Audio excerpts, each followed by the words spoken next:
O NGT Notícias de hoje debate uma questão polêmica, a prática da ortotanásia, a chamada morte correta. Para explicar o que é esta prática, que é muitas vezes confundida com a eutanásia, eu recebo o advogado especialista em direito da saúde, o Washington Fonseca. Olá, Washington, prazer recebê-lo aqui nos estúdios da NGT Notícias. Muito obrigado. Washington, por favor, eu queria, para começar, que você explicasse o que é a prática da ortotanásia e a diferença com a eutanásia. Muito bem, acho interessante a gente começar a explicar o conceito pela eutanásia, para depois partirmos para a ortotanásia. A eutanásia é um encurtamento da vida do paciente em situações em que esse paciente passa por uma doença terminal e ele, cansado de sofrer, ele requer o auxílio para o encurtamento da sua vida. Ou seja, a eutanásia há um encurtamento da vida do paciente em razões de sofrimento, entre outros aspectos. A ortotanásia já funciona de uma maneira totalmente distinta. Por quê? Porque em situações também em que o doente sofre de doenças terminais, patologias terminais, acaba se permitindo ao indivíduo receber cuidados paliativos, é retirado o cuidado mais agressivo de uma determinada tratamento de uma patologia, para que esse indivíduo possa morrer, ele possa seguir o curso da sua vida de uma maneira muito natural. Ou seja, a ortotanásia é conhecida também como a morte boa. E, consequentemente, a partir desse ponto, ateniza-se e há propriamente uma situação de conforto para o paciente, onde ele pode ter dignidade, pelo menos até o momento do seu falecimento. Ou seja, na eutanásia há um encurtamento da vida e na ortotanásia o paciente, ele pode ter o curso da vida normal, desde que haja um cuidado, um conforto implementado por técnicas paliativas e, consequentemente, trazendo esse indivíduo dignidade. E, Washington, aqui no estado de São Paulo, a prática da ortotanásia é aceita, é garantida por lei. Como funciona isso? Na realidade, essa aceitação propriamente da ortotanásia funciona mais pelo Conselho Federal de Medicina. Existe uma resolução a 1805 de 2006, em que se trata esse tipo de procedimento não como uma infração ética.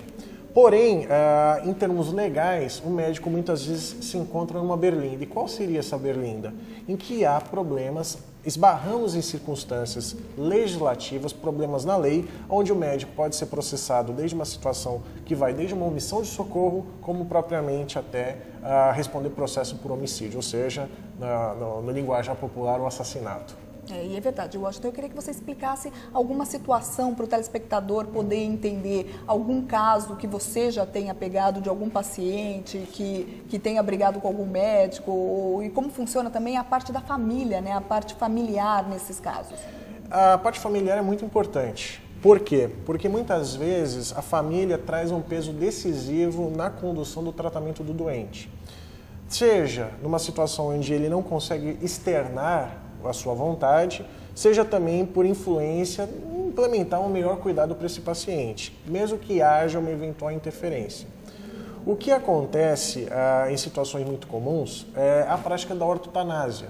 Só que, se observarmos a resolução do Conselho Federal de Medicina, que eu expus agora há pouco, a 1805 de 2006, a gente vai verificar que precisa, obviamente, ter o consentimento do paciente, informar a família, como também a necessidade do preenchimento da situação, de todo o contexto no prontuário médico do paciente. Então, existe, já me foi me perguntado inúmeras vezes, se porventura existe algum arquivo, algum recorde, alguma coisa nesse sentido, em relação à prática da ortotanásia no Brasil ou propriamente no estado de São Paulo. Isso não há como registrar, contabilizar, porque ainda é uma prática que é muito comum no dia a dia, mas se tratarmos pelos viés oficiais, a gente não consegue detectar em razão desses problemas de ordem legal, que vão desde a questão da omissão do socorro, como propriamente uma condução eventual até homicídio culposo, ou seja, sem intenção de matar. E, Washington, eu queria que você contasse um pouquinho que, na verdade, você leva essa experiência aqui do Brasil para outros países, em palestras, como funciona? Sim. Estive agora, semana passada, em Kiev, na Ucrânia. Fui convidado a participar do 3º Congresso Ucraniano de Direito Médico e Bioética.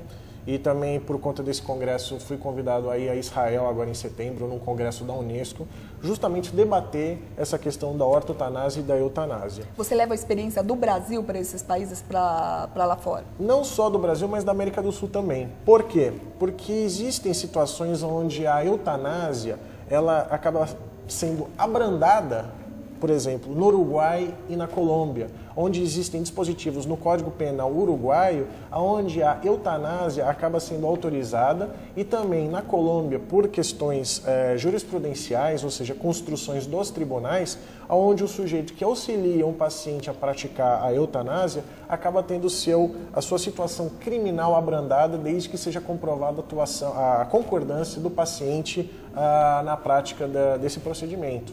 Então, não só no Brasil, mas em questões também locais aqui, regionais da América do Sul. E você foi convidado agora pela Unesco para ir agora para Israel, não é isso? Sim, exatamente. Eu estou indo agora em setembro.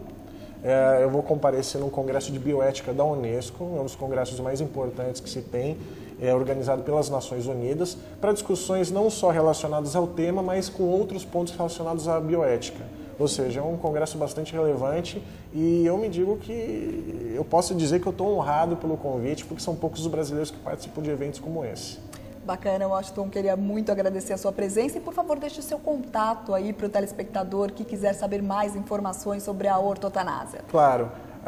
O site é www.wfonseca.com.br e caso haja alguma dúvida, algum questionamento, me coloco à disposição. E gostaria de agradecer e falar que foi um prazer comparecer aqui nessa entrevista muito boa. Mais uma vez, muito obrigada pela sua presença. Muito obrigado. E o NGT Notícias fica por aqui. Continue enviando sua sugestão para o e-mail noticias@redengt.com.br. Muito obrigada pela sua audiência e eu te aguardo na próxima edição do Telejornal. Até mais!